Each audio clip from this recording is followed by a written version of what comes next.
Ito na yung part 2 sa paglipat ko ng network from Globe to Dito network, pero pareho pa rin yung mobile number ko.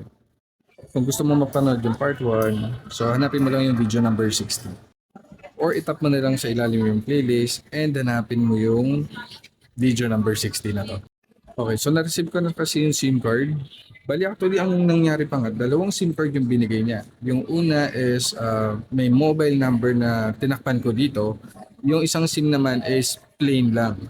So yun yung nilipat ko na number papunta sa dito network. Ito hindi ko muna binuksan. So baka ibenta ko na lang or ibigay ko sa katrabaho to.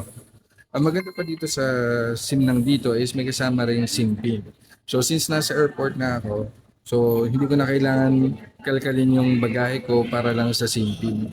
Okay, so umpisa na natin yung paglipat ng network ng mobile number ko para ma-activate na yung dito physical SIM card na nakuha ko. So itap lang natin yung check order status. Then tap mo lang yung prepaid SIM order status.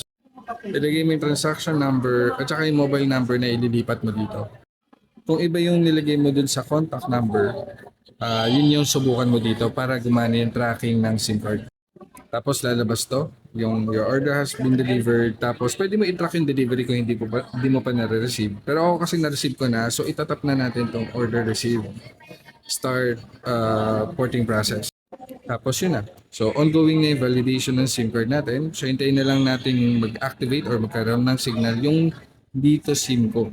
So 1 PM ako 1 PM ko siya inasikaso and 2 PM na-receive ko ng text message na ayun, na-port na yung number ko mula sa Globe papuntang dito network. Kasi yun, nagka-signal na kagad yung dito SIM card ko na ngayon. Tapos yun, so yung mobile number ko na-retain ko, tapos nagpalit na ng network.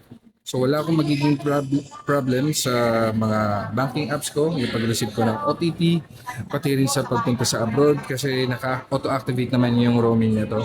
Ugaliin mo din na ini-install mo yung Dito app kasi kunwari nagpunta ka na sa Saudi tapos walang signal yung Dito SIM mo, pwede natin i-activate yung roaming niyan dito sa Dito app as long as naka-login ka dito. Kasi kung hindi, kailangan mo kontakin yung customer service para i-activate yung roaming. Pero kung naka-login ka na dito, hanapin mo lang to, roaming service.